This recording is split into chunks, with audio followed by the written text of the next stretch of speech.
rahmatullah mbokki internet yi maa ngi leen di nuyu di leen ziar. ñu ngi nii toog ak monsieur Abdou Aziz Mbengue Al Amine waaw su ko defee rek ñu daal di koy bàyyi mu nuyoo. asalaamaaleykum maa ngi nuyu Al Amine TV si jataay bi nga xamante ni moom lay ñëw pour am nii man nag mooy présenté wu moom la ñuy wax Serigne Abdou Aziz Mbengue assistant social la fii si centre de santé Khadimou Rassoul donc di liggéey ci wàllu social bu dee ci wàllu Covid bi tamit ñu am responsabilité parce que ñu ñooy responsable commission psychosociale. incha allah ginnaaw bi nga fayee nuyoo noonu ba pare tey rek ñu suma première question mooy dañoo bëggoon a xam depuis Covid bi mu commencé ba tey ban rôle ngeen ci joué. rôle bi ñuy joué ci Covid bi am na solo ndax ku nekk xam ne ni Covid bi dafa nekk loo xamante ni lu bett la muy loo xamante ni mbas lañ ko tuddee muy pandémie si tubaab lépp loo xamante ni day bett doomu aadama bi nag daf koy mën suñu rôle nag si dispositif bi. moom la ñuy wax commission psychosociale lañ ko tuddee nekkul ma rek maa si nekk am naa sama yeneen naataangoo yoo xamante nii ñu ngi jàpp si liggéey boobu suñu rôle nag xaw na si yaatu parce que bi ci jiitu mooy accompagnement psychosocial bu ñu waxee accompagnement psychosocial mën nañ ko comprendre ne yi jàppale nit ki si nga xam ne daf koy ragal jëm si wàllu feebar bi parce que ku nekk xam na ni Covid bi tiital na ku nekk. ndax bette na ku nekk gis na li xew Europe bu ñu daan wane ay Italie ay Espagne la fa xew doon ay métit yu bëri donc ba foofu amoon nañ ay travail sociaux am ay assistance sociale yu nekkoon ci terrain bi di liggéey ci dalal xelu nit ñi pour ñu bañ a ragal ndax bu ñu ragalee rek lii xeex ak moom dafay jafe ndax ñu bari dañuy dem ba def lu ñuy xam ne mu ngi tudd déni mooy dañuy dem ba du ñu gëmati sax ni feebar bi am na te yooyu situation yooyu ñu jànkoonte nañu am fii donc si dalal seen xel ndax si nit ñi dañuy ragal dañuy tiit dañuy dund tamit ci seen dëkkuwaay ak seen ñi nga xamante ñoom la ñuy dëkkal lu ñuy wax stigmatisation moo ñu leen di beddi wala boog ñu leen di boddi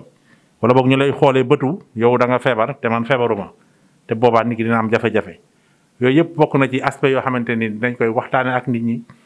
gën leen expliquer nii lii doomu jàngoro la nekkul loo xamante ni nii lu ruslu la ba nit ki di ragal a dem di faju ji te yooyu am na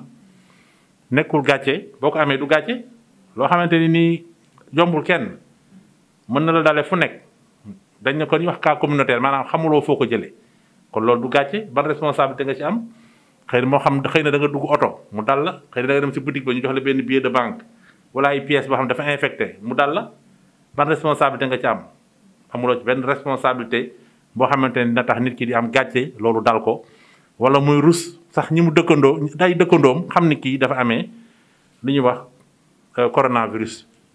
ba tax nañu suñu rôle ci wàll boobu mooy di waxtaan ak nit yi di leen bu doon si nga xamante yeneen maladie yu mel ni VIH dañ daan déplacé wu dem ba seen kër yi di wax ak ñoom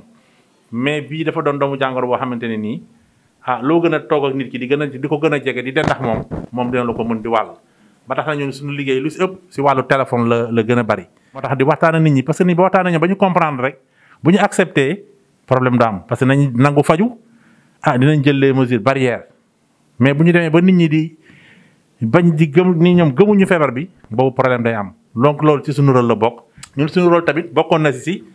lu ñuy wax confinement xëy na léegi sax dañu demoon ba bàyyi ko waaye te comme liggéey nañ ko il faut ñu xamal leen ko parce que man mii di wax man lañ na ma woon fii ci district bi point focal confinement temps boobu bu fekkente ni gis nañu kenn ko amee doomu jàngoro bi déjà si rôle yi ci jëkk mooy résultat yi su génnee gis ngeen kayit yaa ngi nii ci sama kanam nii médecin chef daf koy tiire yëpp mu jox ñu ko suñu ko joxee du man kese maa fi nekk am na ñeneen ñu ma lay wax ni ñi ngi liggéey tey nekkuñu fi dafa am ñoo xam ne dañoo génn léegi bu résultat yi bu ñëwee ku positif téléphone am daf fiy nekk yow da nga koy woo kat dalal xelam wax ko ni moom ñëwoon na def test fii résultat fu positif loolu mooy annonce boo ko annoncé nag doo ko wax rek ñëw rek ni ko da ngaa positif ngay waxtaan ak moom dalal xelam ba pare nag nga doog ko annoncé wax ko ni ko moom résultat am positif na léegi résultat bi bu positifee nag tamit beneen liggéey bi si des mooy la recherche des contacts ngeen fiche bi mooy rechercher les contacts maanaam yow ñi nga xamante ne nii laale nga ak ñoom si gàttal daal comme yow nga positif nekk si kër comme kii ma doon woo léegi téléphone mi ngi si famille am moom mu jox ma ñi nga xam ne yaakaar na ni ñii ñoo dëkk te xëy na comme feebar dafa gaaw a wàlle comme ñoo bokk benn kër mën na am wàll na si kenn gis nga ko ay frère am ay sœur am papam yaayam ñëpp mu jox la ko ñu tracé ko nii bu ñu ko paree si lii si lañ koy jébbal nag ñi nga xam ne mooy équipe d'investigation yi mooy ñi nga xamante ne nii ñoom ñoo war a jël kayit gi xool ñi si nekk ñu woo leen pour mën leen defal prélèvement ñoom tamit ndax kenn si ñii mën na am amee na doomu jàngoro bi mais tant que defaluñ ko prélèvement du ñu xam ni moom dund na doomu jàngoro bi te bu confinement nag nekkul ne da ngay toog kër ga di xoolee mën nga sol sa masque utiliser les mesures barrières comme lu demee ni nga raxas sa loxo vraiment di utiliser gel hydroalcoolique yi su ko defee wàllaate bi dina wàññeeku les confinement di dans les 14 jours là aussi nañ defal beneen prélèvement am na ñoo xam ne premier prélèvement day ñëw négatif mooy amul gisuñu ko si moom nga dem ba dernier jour bi 14e jour bi résultat bi ñëw positif loolu nag mooy période d'incubation bi nga xam ne dafa war a observer toog këram nga xamante ne nii bu résultat bi génnee tamit ñu mën ko jël en charge loolu tamit ci sunu ay rôle la bokk. liggéey bi mun naa wax ni fii c'est le point névralgique parce que pratiquement ñun bu ñu liggéeyulee gars yi duñu mën a liggéey déjà bu ñu toogee rek tuuti rek boo xëysee rek nit ñi dañuy commencé daw si bureau yi ak ñaata cas contact ngeen am boo defee ñun équipe la ñu du ma rek maa fi nekk am na madame Silla mi ngi fii madame Djiba am na benn sax dañu demoon ba surchargé temps yi ba nga xamante ni nii dañu am jëli benn assistance sociale hôpital psychiatrique mu ñëw di ñuy jàppale si liggéey bi. confinement à domicile boobu tamit duñ leen bàyyi parce que boo xoolee ci suñu fiche de recherche contact yi confinement yi lii la ñuy def nii lii mooy formulaire de recensement des contacts formulaire yi gis nga ko dañ koy renseigner nii ak les numéros de téléphone et tout suñu paree mën nañu équipe d'investigation mais terewul tamit ñii ñu dañuy continuer di leen woo di leen nemmeeku di xam si lan lañ nekk est-ce que am nañu sentir dara seen yaram yenn saa yi nit wax la ni man kat fan yi sama pour day metti wala damay sëqët wala nangam wala beneen signe daal boo xamante ne nii wala yaramam di metti wala boppam di metti bu fekkente ni signe boo xam ne ragal nañ ni kii mën naa am Covid la ñu informer médecins yi parce que ñun duñu ay médecins nag ay travailleurs sociaux la ñu xëy na dañu nekk ci santé di liggéey mais médecins yi la ñuy informer jox ko numéro kooku mu woo ko waxtaan ak moom su fekkente ni suspecté na ni kii dafa amee Covid mu woo ko mu ñëw fii su ko defee ñu defal ko test pour mën ko pour xam ndax loolu moo ko dal wala déet. parce que xam nga responsabilité du ndaw imagine toi kenn positif nga ne ko yow da nga positif dañ lay yóbbu hôtel xoolal sa responsabilité la parce que agent de l'état boo ko waxee rek daan waaw da nga day ay pas yu am ay 75 ans ay 80 ans ñu tëj seen kër yi dem ñii bàyyi seen liggéey dem pendant 14 jours bàyyi seen ñam ni xam ne sax ñoom rek ñooy dem bàyyi seen njaboot yi foofu daan liggéey di yóbbu ay dépenses et tout mais ñooñu war nañ leen jàppale mooy li may wax ni loolu mooy l'aspect social qui n'a pas été très marquant ci prise en charge Covid bi bu ñu waxee dëgg rek parce que man souvent doon naa woo action sociale parce que am na ay cas yoo xam ne daan woo dinaa sëñ bi yéen a ma indi fii si hôtel bi mais sama kër de ay problème ay jafe-jafe am na fa ay problème mu dépense am na fa ay problème mu lekk am na fa te ñun amuñu moyen pour jël loolu en charge daan nañ ko signaler nag action sociale mais si bu ñu waxee dëgg moom wax dëgg yàlla man gisuma ñu jàppale ñun district Mbao daal si côté boobu côté social parce que ñun amuñu moyen tamit ñun psychologie la ñu gën a def mais social bi action sociale moo waroon jël suñu cas contact yi ñu am isolé leen si hôtel yi pour di leen jàppale te loolu moom wax dëgg yàlla xawoon na manqué tuuti. jàllee ci foofu dañu bëggoon nañoo xam gis nañu président bi waxee ñu dundee virus bi mais ci moment bi nan ngeen di dundee nan ngeen koy dundee ci moment bii nii nan ngeen koy. président waxoon na maintenant on va apprendre à vivre avec le virus mu doonoon loo xamante ne nii bu mu ñëwee nit ñu bëri am nañ ci ay xel ñaar mais nag lépp da nga koy analyser boo defee une analyse objective nga xam ni président lu mu waxoon am na fu mu ko teg xëyul rek di on va apprendre à vivre avec le virus parce que jël nañu ay mesures avant loolu mu koy wax. jëloon na ay mesures yooyu bokk na ci couvre-feu état d'urgence lañ déclaré Sénégal mu def couvre-feu de 20h à 6h du matin def interdiction ci voyage yi nga mën a tukki jógee par exemple Dakar dem Tivaouane entre les régions ñu interdire ko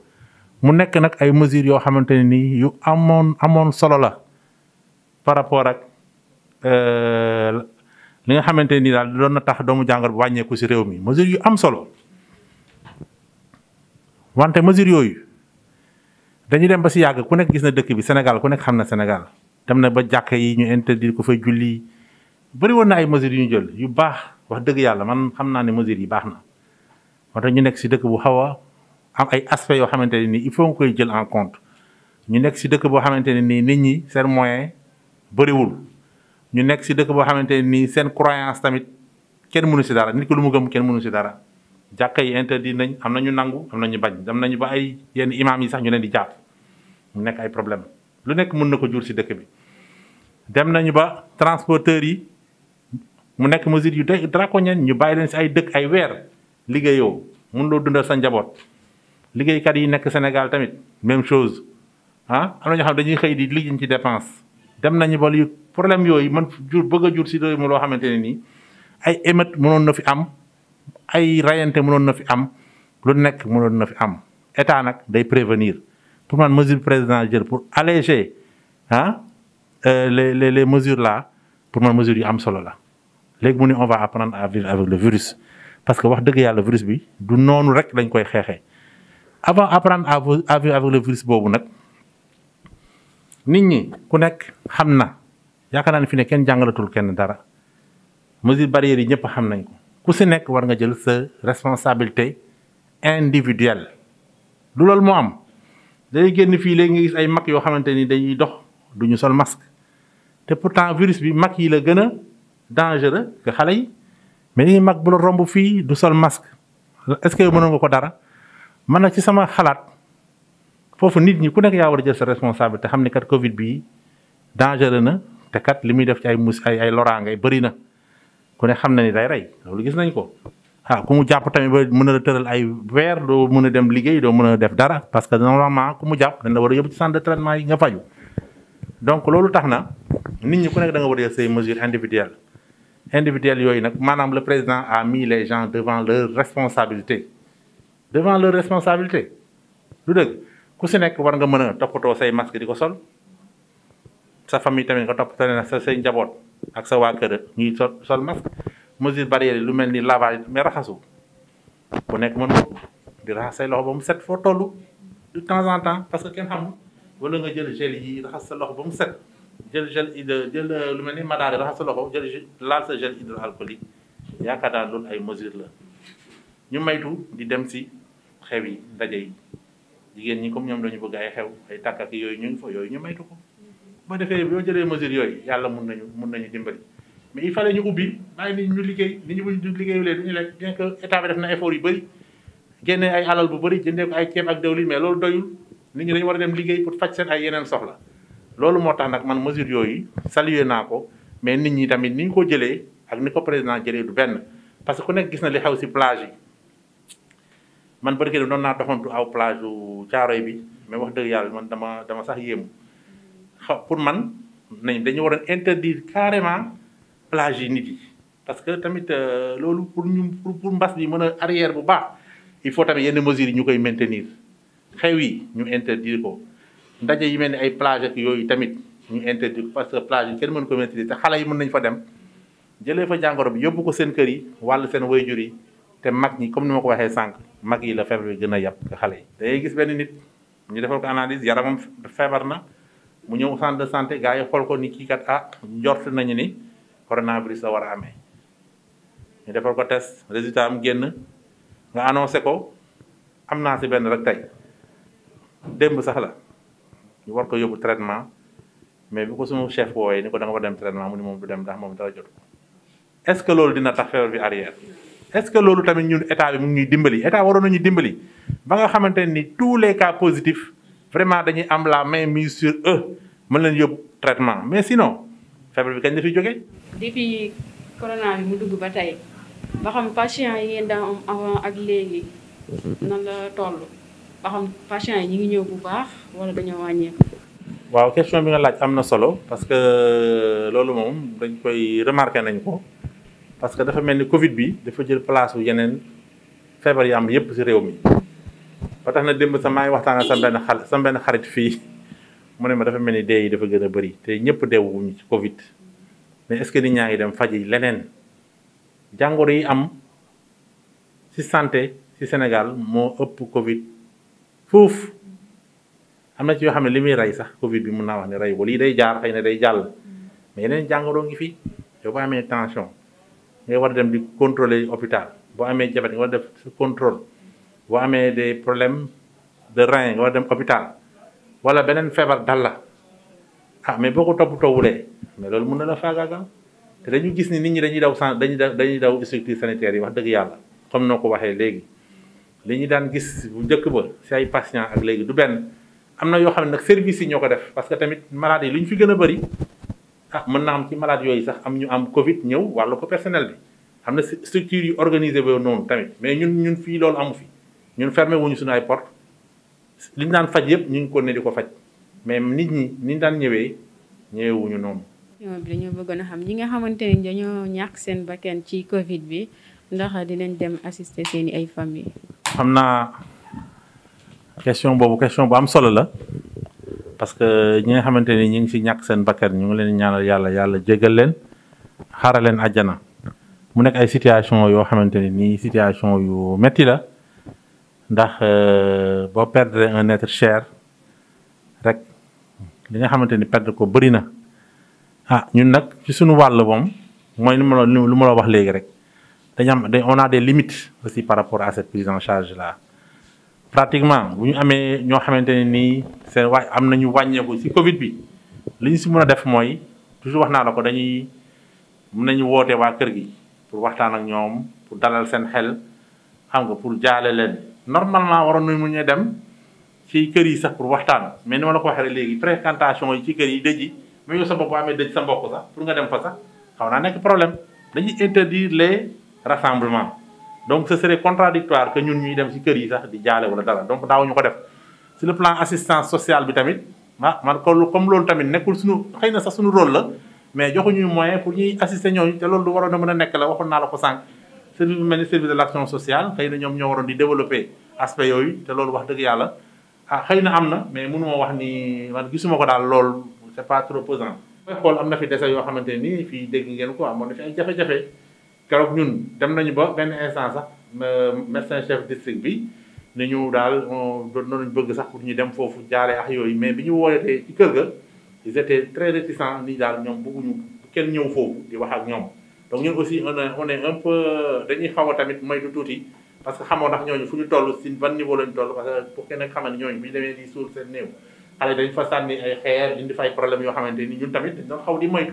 parce que tamit doo dugg si loo xamante ni maîtriser wuloo ko ba dem nga am ci ay jafe-jafe. message bi daal message bi mooy may ñaan population yi li nga xamante ne nii moo xew fi mu toll nii si dëkk bi ñëpp xam nañ ko man lu ma mënul accepter mooy di dégg nit ku naan ngóobuma feebar bi wala ñu naan ñu da ngeen di politique ñu dañoo sonn de 3 mois nga nekk si terrain bi di liggéey nit ñi di dee nit ñi di feebar ju yóbbu hôpital état bi dépensé ay milliards te pareegul te xamuñu lii kañ la jëm bu ñu tolloo ba léegi nii nit ñi taxaw naan ñu gëmuñu feebar bi dama lay wax sax gars yi ma leen man ñun assistants sociaux ñu ngi liggéey gars yi ni ma ñu ngi liggéey dafa mënul a daje parce que nit ñi seen ay croyances parfois pour nga mën si dox dafay xaw a jafe ndi ku nekk ak loo gëm am na ñoo xam da ngay ñëw rek wax ak ñoom ñun la amul benn problème jox la say contact vraiment waxtaan ak yow encouragé la mais am na ñuy saaga sax ay menaces lu nekk dañ koy daj ñun tam nii ñooñu di sonne ñun noonu la ñuy sonne beneen sax dama wax sa médecin man ko temps yi dama soxla assistance psychologique parce que je suis fatigué parce que man daaw ma gaaw a mer te temps yi su ma waxee nit ñi su ma waxee yenn wax yi rek damay mer donc loolu contrainte la donc message may la sanité moo ñu accepté gëm ne lii lu am la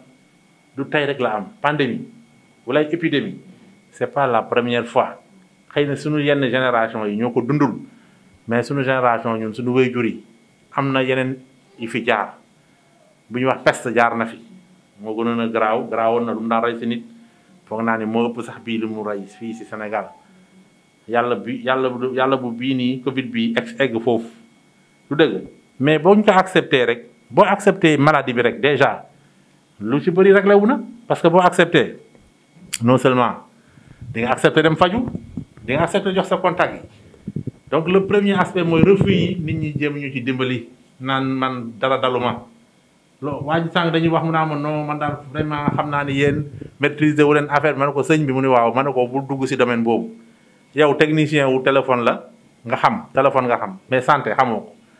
bu la neexee nag yow mun nga wax ni man gëwuma mais boo duggee si ay signes yi aw ma signe bi loolu moom vraiment c'est pas ton domaine waxtaan ak moom mu ni ma daal après nag ma rappelé mais depuis démb laa ko topp mais nanguwul loolu problème la moom ma ngay dem di liggéey fa mu war a liggéeyee léegi bu infecté ñooñu nag est-ce que ñun suñu responsabilité la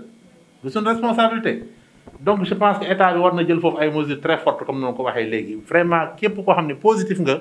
ñu mën a mettre la main sur toi yóbbu la ci centre de traitement isolé la su ko defee chaîne de transmission bi dina wàññeeku dina coupé wu. ñu ngi leen di jaajëfal bu baax ci teewlu bi ngeen doon teewlu lii moo nekkoon waxtaan bi ak Abdou Aziz Mbengue ñu ngi leen di jaajëfal bu baax a baax di leen jox dig daje beneen yoon ci beneen heure.